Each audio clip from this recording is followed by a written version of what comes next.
हाय team, astro आकृति में आपका स्वागत है। और आज हम बात करेंगे मोस्ट फेमस प्लेनेट इन कलयुग, मतलब कि राहु ग्रह के बारे में। सबको जानना है ये राहु है क्या। आज हम बताएंगे आपको राहु है क्या। एक्चुअल में राहु कुछ नहीं है। राहु है आपका इल्यूजन। राहु है आप जो स्मोक करते हैं। राहु हर ड्रग्स में पाया जाता है। राहु है जहर। राहु है स्नेक। राहु है एआई। राहु है नेटवर्क। राहु है आपके घर के इलेक्ट्रॉनिक्स। तो हम अच्छे राहु और बुरे राहु को देख सकते हैं। अगर आप अपनी राहु की महादशा में एआई सीखना स्टार्ट कर दिया है, ऑटोमेशन सीखना स्टार्ट कर दिया है, तो आपका राहु अच्छा है। लेकिन आपकी राहु की महादशा में मैंने ज्यादातर जो हमारे पास क्वेरी आती हैं, या राहु की महादशा में ही ज्यादातर लोग कुंडली दिखाने आते हैं, वो क्या कर रहे होते हैं, वो नशे कर रहे होते हैं, या तो वो ड्रग्स कर रहे होते हैं, या वो स्मोक कर रहे होते हैं। हाँ, तो राहु हमें ओवर थिंकिंग भी देता है, ऐसा इल्यूजन, ऐसा डर भी, ऐसा भय भी देता है जो कभी होने ही नहीं वाला है। वो हमें रात में सोने नहीं देता, वो हमारे मन को अशांत करता है। तो आज हम राहु के अलावा ये बात करेंगे, राहु की रेमेडी के बारे में बात करेंगे। ये बात करेंगे कि अलग अलग ग्रहों के संग युति बनाने के बाद राहु कैसे रिएक्ट करता है। सबसे पहली बात, सबसे नंबर वन पे ग्रह आता है सन। तो सूर्य के संग युति करने के बाद राहु और सूर्य की युति को हम कहते हैं सूर्य ग्रहण युति। तो ऑब्वियसली ये सूर्य को ग्रहण लगा रहा है, तो ये अच्छी युति तो नहीं है। तो इस युति में क्या होता है कि राहु जो होता है वो एक सन की एरोगेंस को, ईगो को बढ़ा देता है। जैसे इस युति में हो सकता है कि आप बहुत ज्यादा तरक्की भी करें, आप राजनीति में बहुत जल्दी वायरल और फेमस भी हो सकते हैं। लेकिन जैसे जैसे आप वायरल और फेमस होंगे, ये आपको एरोगेंस दे देगा और फिर ये आपको अपने जाल में फंसा लेगा। और एक टाइम के बाद ये आप पे ग्रहण लगा देगा, आप पे एक ऐसा लांछन भी लग सकता है जो आपने कभी किया ही ना हो। किसी घोटाले पे, अगर आप एक राजनेता हैं, या किस ऐसी कोई चीज, ऐसे आपके ऊपर लांछन लग सकते हैं जो आपने कर ही ना हो, पर आप पे नाम आ जाए क्योंकि आप उसके लिए रिस्पॉन्सिबल थे। इसे कहते हैं राहु और सूर्य की सूर्य ग्रहण युति। अब राहु अगर आपके चंद्रमा के संग युति बनाता है, तो चंद्रमा हमारे मन का कारक है। अगर चंद्रमा और राहु की युति होती है तो हम उसे चंद्र ग्रहण युति कहते हैं। ये भी एक ग्रहण है। चंद्र ग्रहण में क्या होता है कि ये हमारे मन को स्थिर नहीं होने देता है, हमारे मन को अशांत करता है और हमें दे देता है ओवर थिंकिंग करने की आदत। तो हम किसी भी विचार को बहुत बड़ा कर देंगे, हमारे विचारों को जल्दी जल्दी ये बढ़ाएगा। एक से दो गुना, दो से चार गुना, चार से, मतलब उसको कंटिन्यूसली बढ़ाता जाएगा और आपका मन शांत नहीं होगा, आप चीजों पर फोकस नहीं कर पाओगे, आप कंफ्यूजन में आ सकते हो और आप डिप्रेशन में भी आ सकते हो। तीसरी युति आती है हमारी राहु के संग गुरु की युति, नंबर 3, जिसे भी हम गुरु चंडाल योग बोलते हैं, जिसे भी अच्छा नहीं मानते हैं। ऐसा बोलते हैं जिसके में राहु और गुरु की युति होती है, चाहे वो किसी भी घर में क्यों ना हो, वो इंसान अपने घर में सक्सेस हो ही नहीं सकता है। उसे सक्सेस पाने के लिए अपनी फैमिली से दूर ही जाना पड़ता है या विदेश में बसना पड़ता है, तभी वो इंसान सक्सेस पा सकता है। लेकिन इस युति का अच्छा इम्पैक्ट भी ये होता है कि ऐसा इंसान ज्ञान बढ़ाएगा, पर ज्ञान वो पुस्तकों से या बुक से नहीं, वो एआई से, यूट्यूब से, या होता है ना ऑनलाइन कोचिंग लेके, ऑनलाइन आप कोई भी सॉफ्टवेयर सीख के अपनी नॉलेज को बढ़ा सकते हैं। तो ये एक अच्छी युति, अच्छा ये भी बोल सकते हैं कि एक अच्छा संयोग है। पर गुरु चांडाल योग को भी हमारे सनातन में अच्छा नहीं मानते हैं। इसमें बोलते हैं कि ऐसा गुरु जो दिखावे का गुरु है, लेकिन अंदर से वो इस तरीके का है कि वो आध्यात्मिक नहीं है, वो सिर्फ पैसा कमाना चाहता है। लोगों को बहला फुसला के, गलत रेमेडियां बता के, महंगे महंगे कि आप राहु और केतु के आइए पूजन करा लें तो आपको आराम मिल जाएगा। वो इस तरीके का गुरु राहु की युति वाला इंसान होता है। ये किसी पे भी भरोसा नहीं करते हैं। अगेन ये भी अच्छी युति नहीं है। चौथी युति आती है हमारी राहु केतु। अब आप सोच रहे होंगे राहु केतु की युति कैसे हो सकती है, क्योंकि राहु केतु तो 180 डिग्री के एक्सेस में होते हैं। तो कभी भी लाइफ में किसी भी कुंडली, किसी भी चार्ट में राहु केतु की युति नहीं हो सकती। ये एक दूसरे को 7 एक्सपेक्ट्स, मतलब सातवीं दृष्टि से एक दूसरे को देखते हैं, और राहु केतु कभी भी एक साथ नहीं आ सकते, ये एक दूसरे के पूरक होते हैं। इसके बाद आता है राहु राहु की युति। तो ऑब्वियस सी बात है, अगर किसी भी घर में राहु अकेला बैठा है तो बहुत ज्यादा चांसेस है कि राहु अच्छा काम करेगा, चाहे वो नीच का ही क्यों ना हो, क्योंकि वो डिफिकल्टीज नहीं बढ़ाता है। राहु अकेला ज्यादा परेशान नहीं करता है जातक को। इसके बाद आ जाती है हमारी राहु और शनि की युति। इसको बोलते हैं चांडाल योग। चांडाल योग मतलब भूत के समान। ऐसा इंसान के सबसे ज्यादा चांसेस होते हैं कि वो जेल में जाएगा ही जाएगा, या वो किसी फ्रॉड में फंसेगा फंसेगा। ऐसी युति को आप एक डेविल के कार्ड से, जो ये टैरो कार्ड में फेमस है डेविल, ये हमारा राहु है। ये राहु कुछ इस तरीके का होता है। ये दोनों जो हैं अपनी इच्छा से इसके संग बंधे हुए हैं।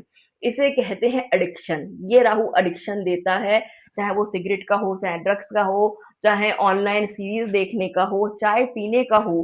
लाइफ में जो भी एडिक्शन है, आप किसी भी चीज को लेके ओवर हो जाते हैं, इवन सफाई करने तक का एडिक्शन क्यों ना हो, वो भी आपका राहु आपसे करवाता है। तो कोई भी एडिक्शन, जरूरत से ज्यादा चीज अगर आप करते हैं तो वो एडिक्शन बन जाता है। ठीक है।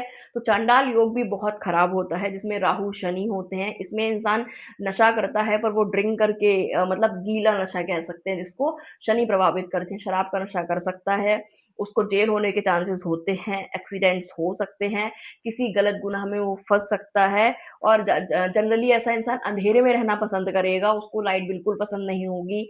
उसका दिमाग रात में ज्यादा एक्टिव होगा, दिन में उसका दिमाग ज्यादा नहीं चलेगा, दिन में वो सोना चाहता है। तो इसको बोलते हैं हम चांडाल योग। अब इसके बाद कौन रह गया? अब हमारा रह गया है शुक्र। तो अगर राहु और शुक्र की युति होती है तो इससे कोई योग नहीं बनता, इसको हम काम योग बोल सकते हैं। राहु भी किसी भी चीज को बढ़ा देता है, इसका खुद का कोई रोल ज्यादा नहीं होता है। जैसे कि गुरु को ज्ञान को बढ़ा दिया, अगर आप सूर्य के संग हो तो आपके ईगो को बढ़ा दिया, इसी प्रकार से जो शुक्र होता है वो हमारे प्रेम को, हमारी सेक्सुअलिटी को, और हमारे काम को, हमारी लग्जरी को, कंफर्ट को, इनको दिखता है। तो अगर आप राहु के संग शुक्र की युति है आपकी कुंडली में, तो आपका लाइफ पार्टनर अगर आपको कितना भी चाहेगा या आपके लिए कितना भी कुछ करेगा, वो आपको कम ही पड़ेगा। और बहुत ज्यादा चांसेस हैं कि आप घर से बाहर भी किसी के संग अफेयर कर सकते हैं। अफेयर एक से ज्यादा भी हो सकते हैं, इसलिए भी इस युति को अच्छा नहीं मानते हैं। अगर शुक्र आपके पैसे को भी दिखाता है, आपके पास कितना भी पैसा होगा, अगर आप लखपति होंगे तो आपका मन करेगा हम करोड़पति बने, करोड़पति होंगे तो आपको लगेगा हम अरबपति बने। तो इस तरीके से आप कभी सेटिस्फाई नहीं हो पाएंगे। राहु कभी भी सेटिस्फेक्शन नहीं होने देता है किसी भी फील्ड में, इसलिए इस युति को भी हम अच्छा नहीं बोलेंगे।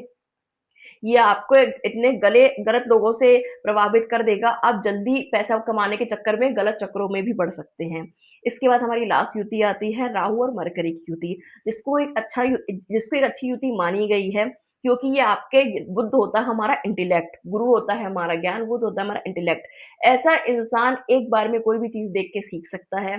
ऐसा इंसान मैनुपुलेट बहुत अच्छे से कर सकता है। ऐसा इंसान बिना लड़े झगड़े अपनी राजनीति और नीति से कोई भी आर्गुमेंट जीत सकता है, कोई भी बिजनेस डील क्रैक कर सकता है। और अगर ये युति आपके 10वें घर में बन रही है तो बस आप यहाँ से यहाँ पहुंच जाएंगे। बस आप राहु की महादशा, ये बुद्ध की महादशा लगने दीजिए, क्योंकि वो एक दूसरे को एक्टिव कर देंगे।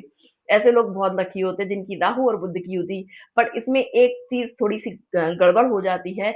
ऐसा इंसान सिर्फ कमाने के चक्कर में लग जाता है, नेम फेम के चक्कर में लग जाता है, और अपनी पर्सनल लाइफ को पीछे छोड़ देता है। और वो अपनी इंटेलेक्ट को इतना बढ़ा देता है कि वो 100% प्रैक्टिकल इंसान हो जाता है, उसमें 20% भी इमोशंस नहीं बचते हैं। और जहाँ इमोशन नहीं होते वहां आपकी फैमिली, फ्रेंड्स, रिलेशनशिप सब पीछे छूट जाते हैं। बट ओवरऑल ये युति आपके करियर के लिए बहुत अच्छी है। इसके बाद आती है हमारी राहु और मंगल की युति, जिसको हम अंगारक योग बोलते हैं। अगेन ये अच्छा नहीं होता है। अंगारक योग तब होता है जब आप कोई छोटी सी बात पे बहुत बड़ा रिएक्ट करते हैं। वो आपको मंगल नहीं कराता, वो आपको राहु करवाता है। कहते हैं ना, राहु किसी भी चीज को बढ़ा देता है, फ्लक्चुएशंस को बढ़ा देता है। तो जो एंगर अब आप मंगल दे रहा था उसको उसने 10x कर दिया है।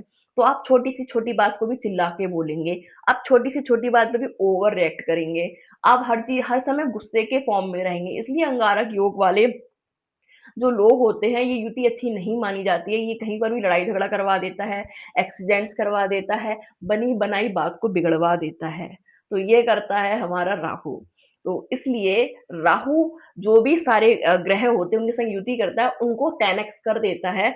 तो ज्यादातर राहु की युतियां सबके संग अच्छी नहीं मानी जाती, मोस्टली केसेस में। इवन शनि भी इसका फ्रेंड है, फिर भी चंडाल योग भी अच्छा नहीं माना जाता। सिर्फ बुध एक ऐसा ग्रह है जिसके संग इसकी युति अच्छी मानी जाती है, वो भी कुछ घरों में हो। नहीं तो अगर ये आपके फोर्थ भाव में, सेकंड भाव में ये युति हो गई, तो वो ये इंसान क्या करेगा, दिमाग लगाने लगेगा अपने ही रिश्तों में, दिमाग लगाने लगेगा अपनी ही फैमिली में, फिर क्रिएट होंगी प्रॉब्लम।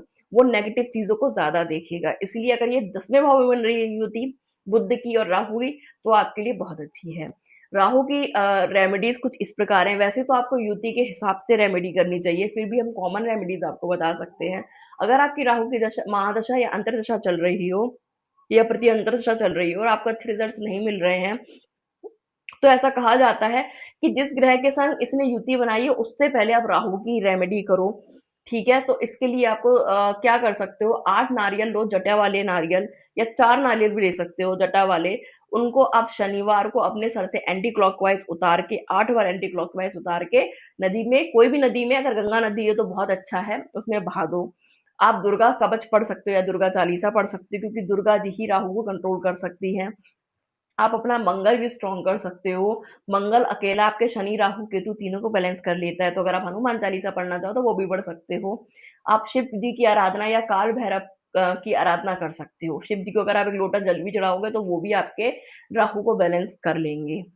नंबर 4, आप चांदी की एक चेन, एक पतली चेन अपने गले में डाल सकते हो।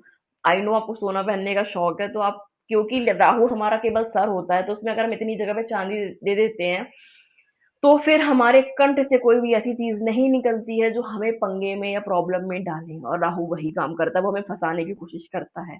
तो हमें उससे जीतना है तो हमें चांदी की चेन डालनी चाहिए जो हमारी चंद्रमा का कारक होती है। सरस्वती जी की पूजा करते हैं तो भी आपकी बुद्धि सरस्वती जी के हिसाब से चलती है, राहु के हिसाब से नहीं, क्योंकि अगर राहु ने अपनी बुद्धि चलाना शुरू कर दी तो वो चीजें आपको आपको लगेगा चीजें बन रही हैं, पर इन केस आपकी चीजें बिगड़ना स्टार्ट हो जाएंगी। वो कब जाके आपको धोखा दे देगा आपको पता भी नहीं चलेगा। इसके अलावा आप कर सकते हैं, अगर 4 भुट्टे लीजिए आप बुधवार वाले दिन, इसको अपने सर से 4 बार एंटी क्लॉकवाइज उतार के, जो आपका सांड होता है बोल सकते हो, उसके सामने डालोगे तो भी आपका राहु बैलेंस हो जाएगा। एक बार आप करके देखिएगा। बुधवार ज्यादातर राहु की रेमेडी शनिवार की जगह बुधवार को की जाती है, क्योंकि बुध इसे बैलेंस कर देता है, और बुध और राहु बहुत अच्छे फ्रेंड्स भी हैं। बुध सबके संग बना के रखता है। अच्छा, और आप एक काम कर सकते हैं, एक नीला कपड़ा लीजिए, बुधवार दिन उसको 4 भागों में काटिए, 4 नंबर से राहु रिप्रेजेंट होता है। चार जो अलग अलग कपड़े हो जाएंगे, उसमें आप चाय की पत्ती, थोड़ी सी चाय की पत्ती भी, चाय का एडिक्शन, जो लोग कहते हैं ना हम तो सिगरेट नहीं पीते, ड्रग्स नहीं पीते, जो ओवर चाय पीते हैं वो भी राहु से प्रभावित हैं। तो आप जो चाय का नशा करते हैं ना, क्योंकि पत्ती तो ड्राई होती है, बाद में आप पानी वगैरह मिला के उसको टी के फॉर्म में लेते हैं, तो वो भी आपका बोल सकते हैं कि राहु का नशा आप करते हैं। तो चारों उस कपड़े में बांध के, फिर आपको 4 बुधवार तक, हर बुधवार एक पोटली, मतलब उसको रबड़ बांध के पोटली बना लो, एक पोटली को आपको कपूर में जलाना है। और ये रेमेडी कब करनी है, सूर्य अस्त के बाद। मैंने हमेशा अपनी वीडियो में बताया कि राहु केतु और शनि की जितनी भी रेमेडीज होती हैं वो सूर्य अस्त के बाद होती हैं। सूर्योदय के टाइम कोई नजर नहीं उतारते, क्योंकि वो भी शनि का कारक है, और कोई भी रेमेडी इनसे रिलेटेड, क्योंकि सूर्य और इनकी ज्यादा जमती नहीं है। और जो हमारी जो हमारी सूर्य मंगल चंद्र और गुरु से प्रभावित रेमेडियां होती हैं, इवन बुद्ध से भी, वो हम सूर्योदय के से सूर्यास्त से पहले तक करते हैं। तो इस तरीके से आपको अपनी रेमेडी करनी है। और आप गोमेद भी धारण कर सकते हैं, बट राहु उससे पहले अपना चार्ट एक बार अच्छे से कंसल्टेशन से दिखा लीजिएगा, क्योंकि मैंने जैसा बताया आपका राहु गलत भावों में ना बैठा हो या गलत युति में ना हो, और आप उसकी पावर और इम्प्लीमेंट कर एम्पलीफायर कर दें तो आपको और प्रॉब्लम दे, तो उसको दिखा के ही आप गोमेद को चांदी में मड़वा के अपनी मिडिल फिंगर में धारण करना है, सीधी उंगली में आपको। तो ये भी आप कर सकते हैं। अगर आपको वीडियो पसंद आई है तो वीडियो को लाइक कर दीजिएगा, शेयर कर दीजिएगा, और अगर आपको कंसल्टेशन करना हो तो आप एस्ट्रो आकृति में डीएम भी कर सकते हैं। Thank you so much. Radhe Radhe.